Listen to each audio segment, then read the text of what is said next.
I want to say hello to everyone again who's joining us for this Instagram live talk with Ludovica Molo. I want to introduce my guest today. Ludovica is a partner. She's an architect. She's a partner in Studio We Architects based in Lugano. She is the director of I2A, which is an architectural forum in Lugano, and plays an important role as a discursive forum in the Ticino area and Switzerland in general.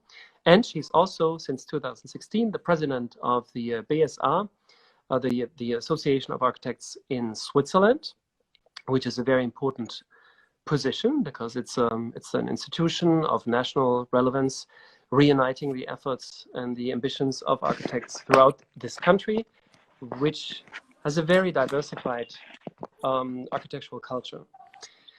Ludovica, you are joining us from Lugano, I understand?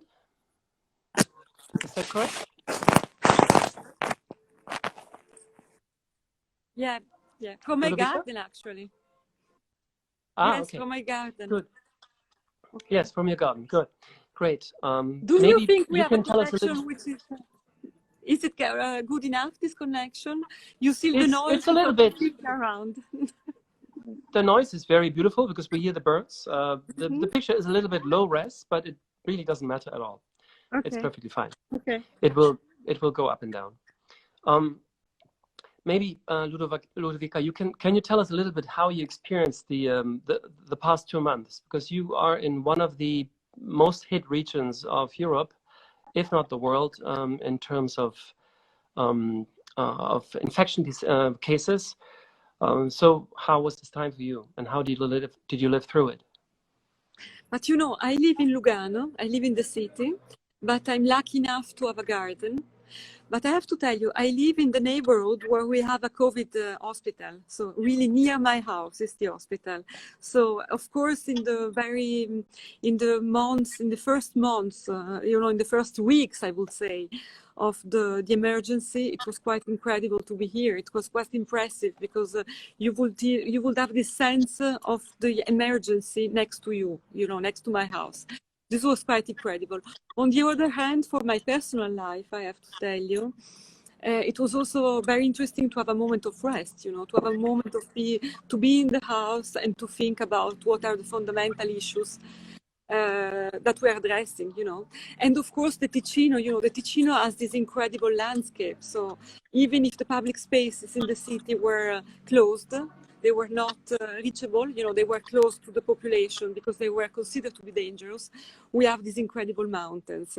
And of course, you appreciate this relationship with the nature in the kind of moments, no? Yeah. But did you experience the city at all in this time? Yeah, but not so much, you know. In the first weeks, I walked around, I still did some errands, but then I really started working in the house and just taking walks really out in the nature, you know. So leave these two extreme conditions of being in the house or in the wildest nature. Yeah. Ludovica, architects are famous for problem solving, right?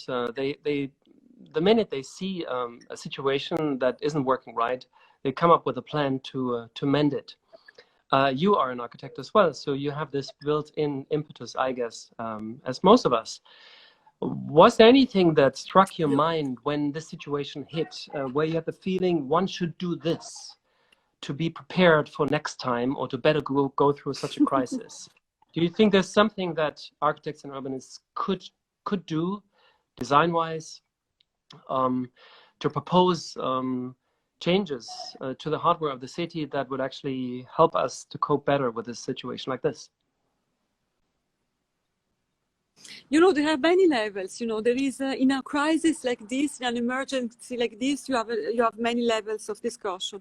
On one end, for sure, you have the entire discussion about, you know, the individual part, what you want to do better for yourself, you know, what are your personal goals. I think, you know, there are many levels of discussion. So on one hand, there is the level of discussion which is very personal, of course, and what we personal as human beings want to change, because we're not only architects, we're also citizens, and we're also inhabitants of the world.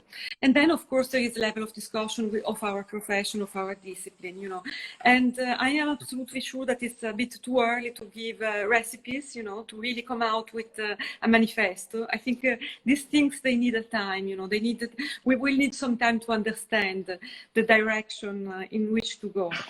But for sure, there are some issues that are becoming stronger and stronger. The one issue is for sure our planet, our relationship as human beings with our planet. And, 2019 was already a very strong year for the entire debate on climate change. I think it's very clear now that this is one of the fundamental issues that we have to address as human beings.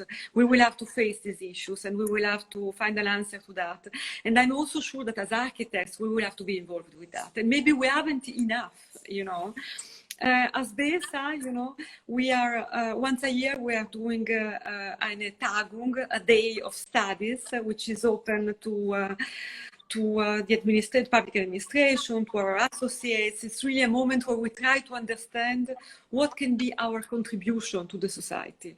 We have worked now for 3 years in a row to understanding what can be our contribution into the mechanism of the public administration, how we can contribute, how we can help, what are the tools we can, as architects, what are the kind of commissions, for example, we can be involved with. And the next Taguk, the next day of studies, will be in January, and actually we were already planning of making a Tagung about architects for climate, because very often we think of it as something which is very far away from us. And in fact, I think now is the moment to really address it properly and to also understand how we can personally contribute to that. And I would say, first impression, that this is one of the things that most impressed me in these days, also to see the image of these cities without the pollution, to see these cities that are where you find the animals coming back to the cities, and I think our relationship with nature altogether, but also our sense of responsibility towards our climate, I think is one of the biggest issues, because I am convinced that it's not an issue to go back to the past. Some are talking about going into less development, but it's not an issue. We know also that we are responsible also for thinking of a better world for everybody, which means better condition also for the developing world. But then we have to think of how to do it in a sustainable way. We deplore hundreds of thousands of dead people through this crisis, and it's a very tragic and problematic moment for many nations. At the same time, we see paradoxically a lot of positive effects. You cited a couple of them. The environment is getting clearer. The CO2 emissions have reduced in the largest drop ever. Even though we're still only, I think, at the level of 2006 in CO2 emissions. So that's what we have been able to catch up, but not much further. We realize that traffic has reduced. We realize that cities are willing to dedicate less space to cars and more space to cyclists and so on. Would you say that this crisis, all its victims and sacrifices notwithstanding, is some sort of a blessing in disguise for us to finally take the opportunity to change some paradigms in our relationship with the environment? This is absolutely so, at many levels, at many levels. There is the level of the mobility for sure, and that we have seen already some results in some cities, and we have to hope that these changes will be for good, will be for real, that soft mobility has been improved, but also probably there will be a way also of finding a solution for common circulation, for public circulation. But then also there are many levels of change. I think every time you have such a crisis is the moment to experiment and to take new risk. What we have to remember is that it's very important to take this risk and these challenges as collective challenges, as social experiments, It's something that we have to address as a society altogether. And for sure, there's also the theme of the living. How do we want to live? Which kind of apartments do we want to have? Which were the apartments where it was possible to stay confined, and which apartments were really impossible to stay in? I think we will have to fight for better apartments for everybody, where you have windows, light, the possibility of having openings, you know, balconies, loggias, you know, for sure. That will be an issue. And then the public spaces in the city, and then which kind of city we want. But I think all of these issues, they are important for us as architects to test, but for us as a society to debate together. I think they are collective issues, collective themes. Mm-hmm. How likely do you think it is that the positive effects of this situation, the fact that we are undergoing some sort of an undeclared feasibility test of many different scenarios that hitherto had been called unrealistic, could be sustained beyond the crisis? Let's suppose this crisis will hopefully come to an end and we can act kind of normally again in the city. Is there not the danger that many of these interesting kind of ad hoc solutions that we found today, like taking 30% of the car surfaces in the street away and giving them to cyclists and pedestrians, is there not the risk that many of these measures will be just taken back and return to normality? But I think as citizens, as architects, but also as citizens, it will be our responsibility to fight for that, you know, to be very present in the public debate, to be present everywhere we can, to fight so that these things that we were able to gain, you know, to win back, that they stay, that they will be kept, you know, and to have even more, you know. There were social improvements in a way. There was a raise in solidarity, for example.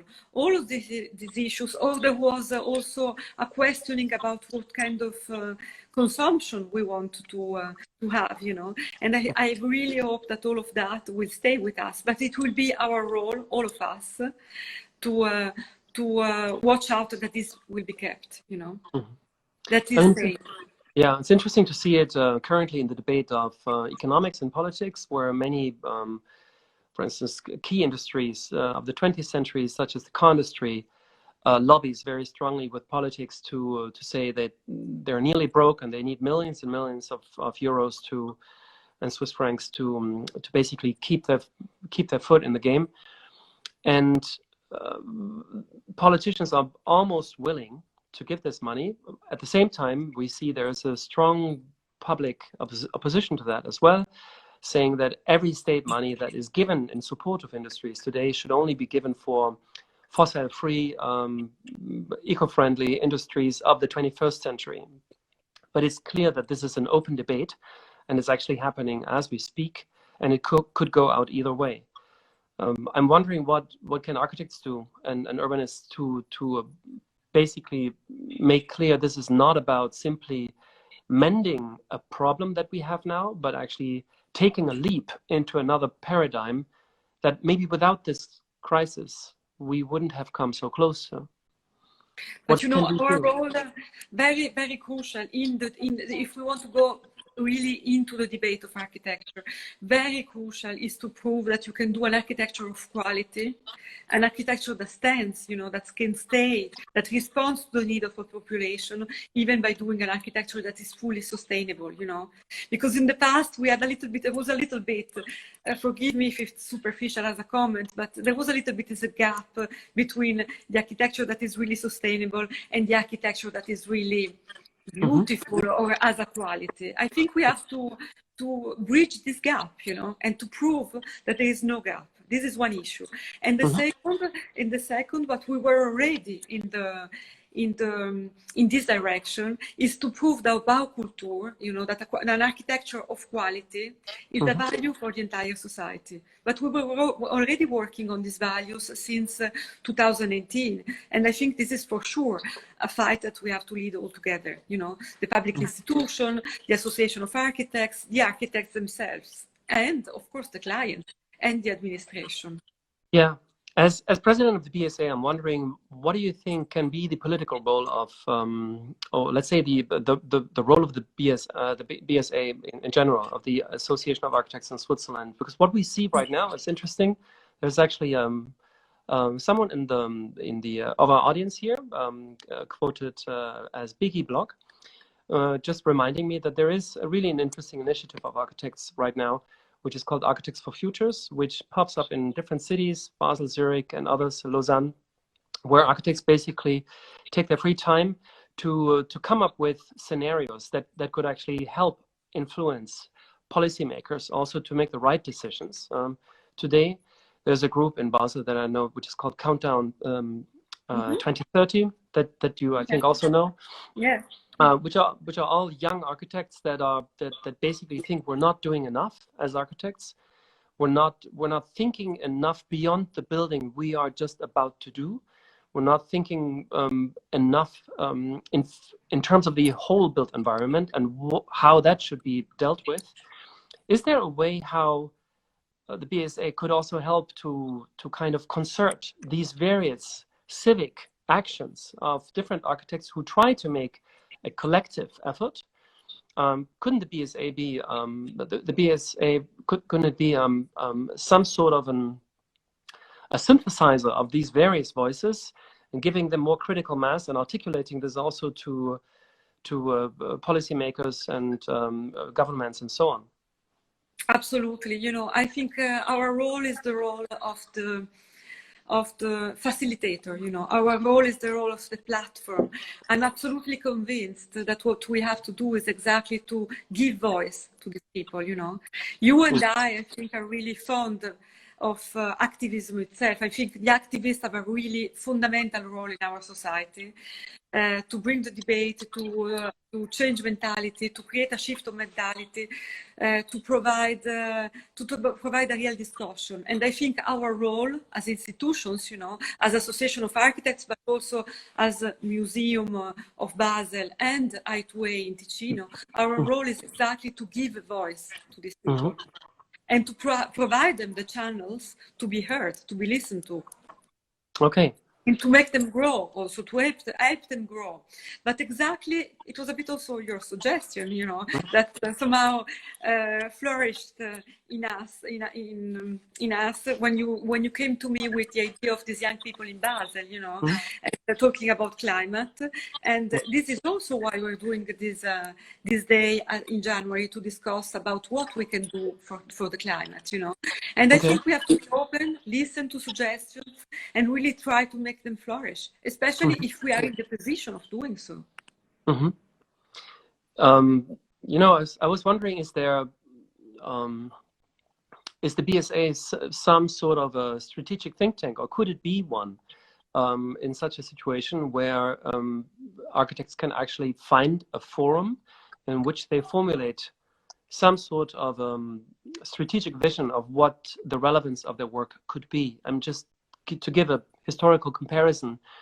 The CIAM was once an institution like that, and when they were facing, or basically they understood themselves as a kind of seismic brain of the architect's consciousness internationally, registering social issues or cultural issues that have to be dealt with by the discipline as a whole. And for instance, when in 1929, 1930, the housing crisis was a big issue, they made this CM Congress in Frankfurt about the topic of the Die Wohnung für das Existenzminimum, the minimum subsistence flat, which was an important conference or forum because they basically tried to come up with a strategy how to actually provide as much housing as possible for as many people as possible for as low cost possible.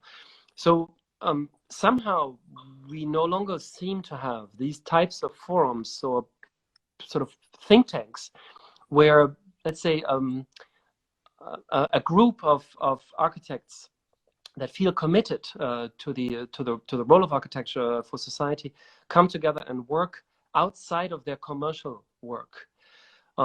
Is this something that we could revive in Switzerland, but also in other countries? And what role could organizations such as the BSA play in this kind of situation? You know, I don't know if it's the moment, or at least it was a bit early up to now, to come out with a manifesto. I don't know if it's the moment to come out with that, you know. But I think what we have done already as BSA, and what we will be what we will go on doing, is to try to tell stories. You know, I really very much believe in finding solutions through storytelling, you know. Mm-hmm. And I think we tried to do that with the involvement of architects in organizations that are not necessarily only the building, you know. Mm-hmm. We tried to do so when we did our day, when we tried with a series of days that we organized, we tried to understand what are the instruments that architects have to help change, create a better quality of architecture, you know. And then we came up with the role of the architect in the cantonal administration, the role of the architect inside the cities, you know. And the last year we worked on the role of the architects in the participative processes. You know, it's very banal, but these are just tools, you know, tools for understanding the architect as a responsible, but also crucial figure in creating a shift in the mentality and in contributing to a vision for another society, for another environment, you know. And so, but I think we do very much that by, instead of with a manifesto, by telling stories, you know, telling stories, bringing case studies, bringing examples that can be of inspiration. And I think we will do the same by addressing to the day we will do about the architects for climate change, in trying to understand, in trying to bring stories of different people that are trying to change a vision, you know, are trying to change our profession also, are trying to give their own contribution. Yeah. A student from the Accademia di Architettura in Mendrisio is asking a question that is, of course, key in this entire debate, which is the relationship of the pandemic and our culture of density as the, let's say, the kind of core quality of the European city, or cities in general, I would say. And of course, you can ask yourself, will this kind of understanding the density is basically maybe the most essential quality of any city, will this kind of assumption be shattered by this pandemic experience? Do you think so? You know, it's been the first preoccupation, I would say, that architects had, but also that I would say also the public administration had in these months, you know, in these 2 months, was what will we do with our motto, you know, which is we were very much discussing the densification, and now will that be put in question? Is that in a crisis or not? You know, I don't think so, actually. You know, we have noticed if you look at the numbers, I mean, the full report, I'm not scientific, so I can't tell you the full reports. But we have, of course, New York, Madrid, Milan. It was very critical, the situation. People couldn't go out of their houses. It was quite critical. But we all know also that there were also other very dense cities where there was not such an incredible amount of deaths, you know. So I don't know if necessarily it's the density that is put in question. For sure, we will have to think of public spaces, of places where the people can go and can stay in the cities also.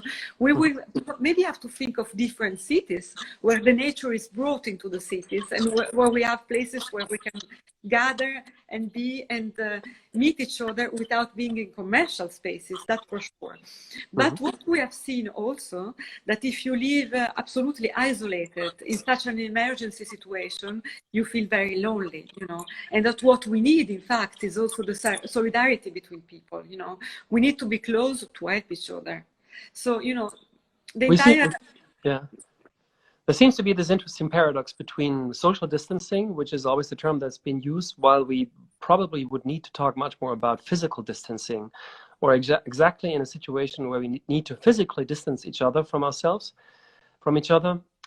We actually need to find ways how we can socially be in connection. Otherwise, we go depressed, right? So maybe this term to begin with is actually wrong, of social distancing. And maybe we really need to find ways how we can both be safe in terms of virological sense, and at the same time still be able to understand ourselves as members of a society. And maybe this could be one of the key challenges for the city of the 21st century, for let's say a city that can live with pandemics, because also we understand that this will not be the last virus to hit us. There's others waiting, scientists say. So probably we need to retool our cities in such a way that we can both provide drawbacks and sort of safe setbacks in our home environments, and at the same time also find ways to safely be together. And it's it seems like a contradiction, but maybe it isn't. Yeah, but you know what we have noticed also is that more than ever we need the public. You know, we need the public hand. We need a state, not a state that controls, but we need a state that is present. You know, we have noticed also that the countries where there is a good public service as hospital in terms of you know, hospitals and you know, have worked better. Our country, if you want to say, you know, Ticino, for example, you know, was very much touched and very much in contact with Italy. So it could have, the situation could have been much worse, you know. But we have noticed that the countries where you have a certain amount of public services work the best, you know. And that's also something very reassuring for all of us, you know, that we need a collective. We need a system, a country system, a system of a state system, a collective system. Yeah. How would that work in Switzerland, given the decidedly weak position of the federal government as opposed to the very strong position of the cantonal governments? Which state should be empowered, the federal one or the cantonal one? But I mean, I think it has worked all together. It's a country that works at a different levels, you know. And just the fact that we have the different levels, the commune, you know, the canton and the confederation, and that we have this system that is organized at different levels, makes it makes us our democracy in the end, and it has proven to work. Altogether.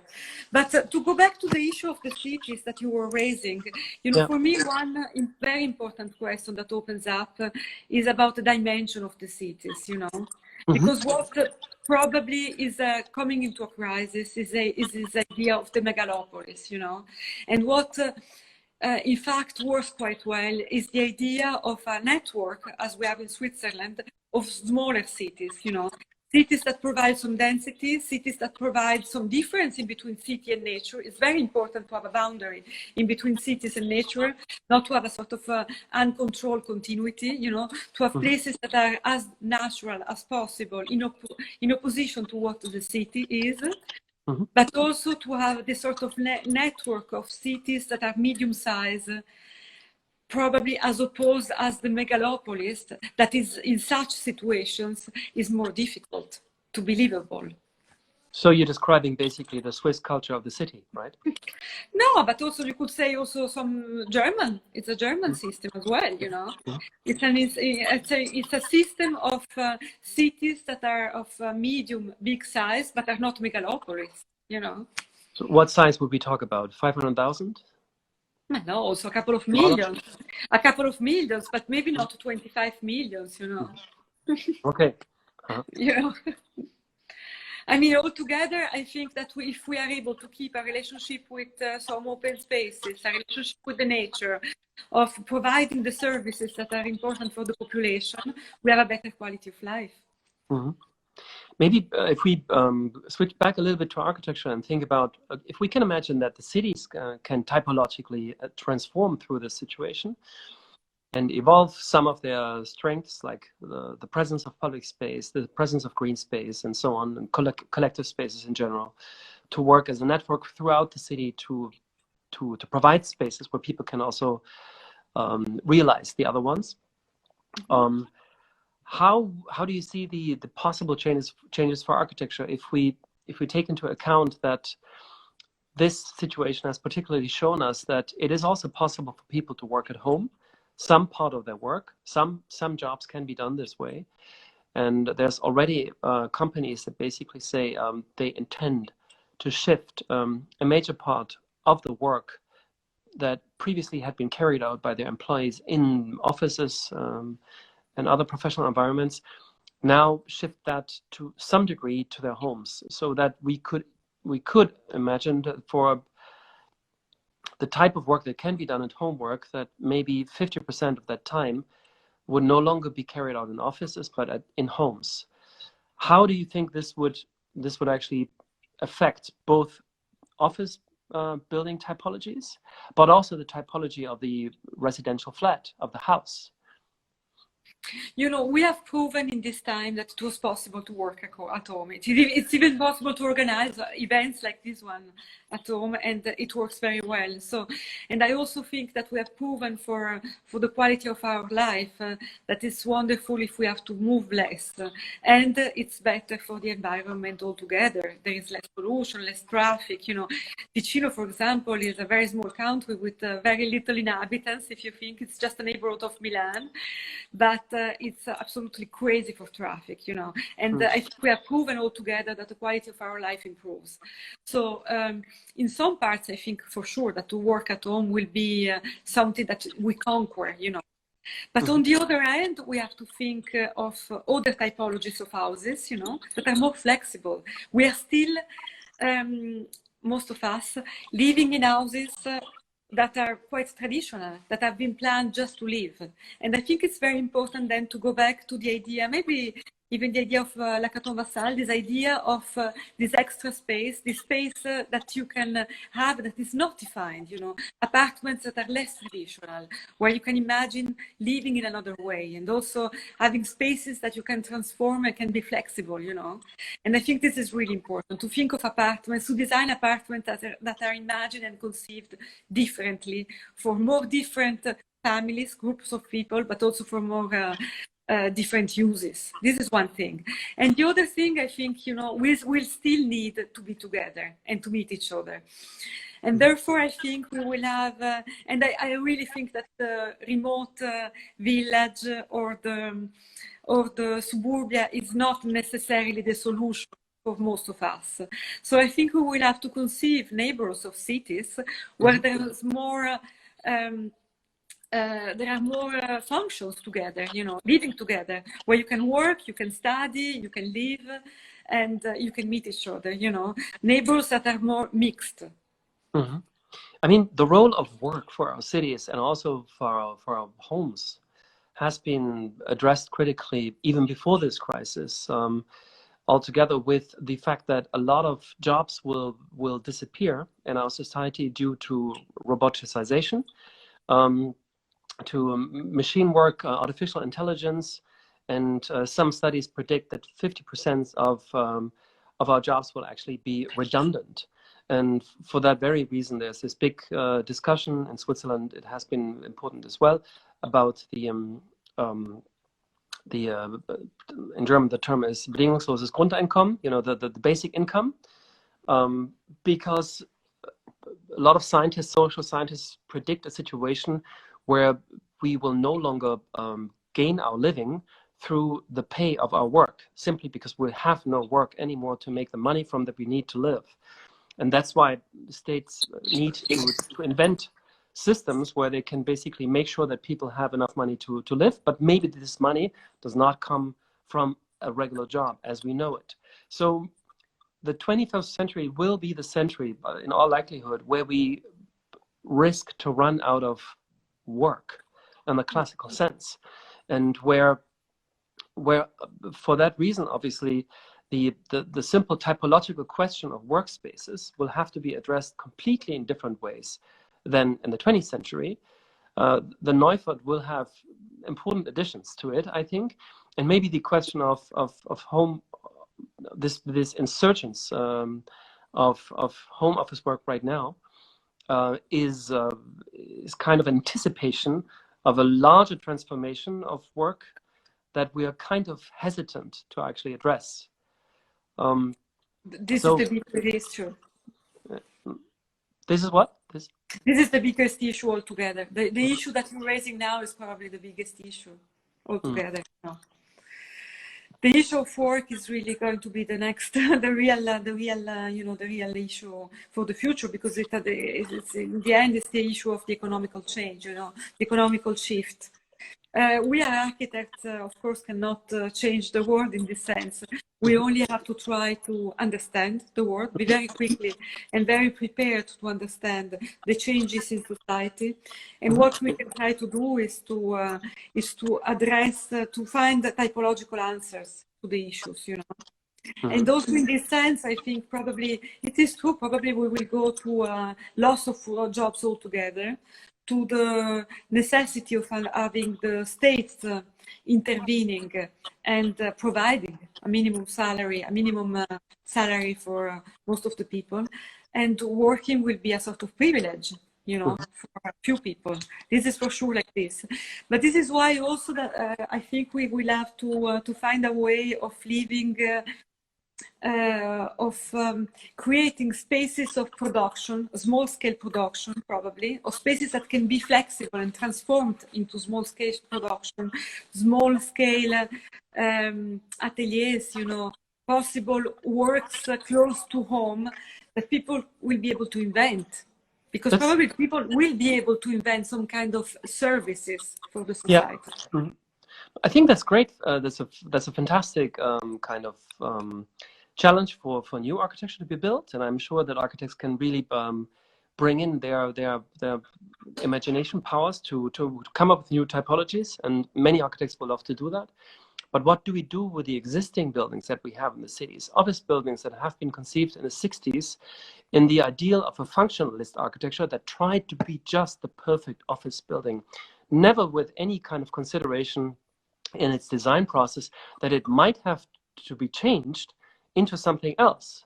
And we know that typologically an office building doesn't translate well typologically into a domestic residential building. So, or also the flats that have been built after World War II were also very often very custom tailored for a specific type of family, the Fordist family, 2 parents, 2 kids, a very clear straitjacket in the ground plan, and most of these apartments are not easy to transform. So it would be hard to basically add another room where you could, for instance, do your homework in a systematic level. So what do we do with our kind of, let's say, rigid environment, with the rigid building stock that works more or less well for a set of defined needs, but not so well but is not as elastic, typologically speaking, to lend itself to be transformed? But I think the challenge of reuse is one of the biggest challenge we will go to in the next years, And I think, especially with a sort of new attitude that we will have to have towards consumption altogether, we will have to address the issue of reuse. And wherever it is possible, I think we will have to try to do it, and to keep as much as we can, if it's possible. And then we will be, there is a lot of work for young architects in being inventive and creative about with the buildings that already exist, by adding, cutting, finding new way of reassembling things, And I think this is really what will be the biggest challenge for the younger generation of architects, and to be inventive in that, because we will have to keep as much as possible. Yeah, we cannot just destroy this. Yeah. So maybe even the work with existing buildings becomes even higher in priority than building new buildings.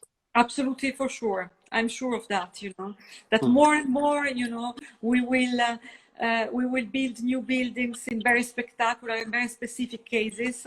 But for the rest, we will try to densify the city wherever it is, because very often in Switzerland we have had too much distances between the buildings, so we have still a possibility of densifying our neighborhoods and making them intenser and more interesting. Not more, still keeping the qualities, but providing more services, more opportunities, more spaces. Yeah. And also we will have to face existing buildings, and the existing buildings, you know, and then there will be some extraordinary new buildings to build for such, for very specific functions, probably, you know. Yeah. But I think it's an interesting challenge altogether, you know, as an architect. I think it's a wonderful situation, you know, it's interesting to be facing new themes. Yeah, totally. Yeah, so let's hope architects pick up on this situation, and don't understand themselves simply as people that have to repair a momentary kind of anormal situation, but understand that this may be a kind of springboard into a different paradigm of the city. One user of one participant in our audience was just suggesting that this would also be a chance to actually reintroduce housing, residential uses into the city centers, because we know that most people have been pushed out because other programs, commercial programs, have taken over office space, shopping, and so on. So this could be an interesting consequence of that if that happens. It will be very important. It will be very important because what we have understood is that we are up here in mixed environments. You know, yeah. The mixity is actually what makes the city alive. Yeah. So there may be some good things coming out of this after all, even if the short-term situation is sometimes hard to endure. If the audience has still questions, you can still ask one right now. There is one actually popping up right now. Let me just read it to you. How would a new typology affect the affordability of housing units, taking into account the housing crisis of recent times in Europe? Do you get the idea? How would a new typology affect the affordability of housing units, taking into account the housing crisis of recent times in Europe? You mean, I'm trying to interpret the question.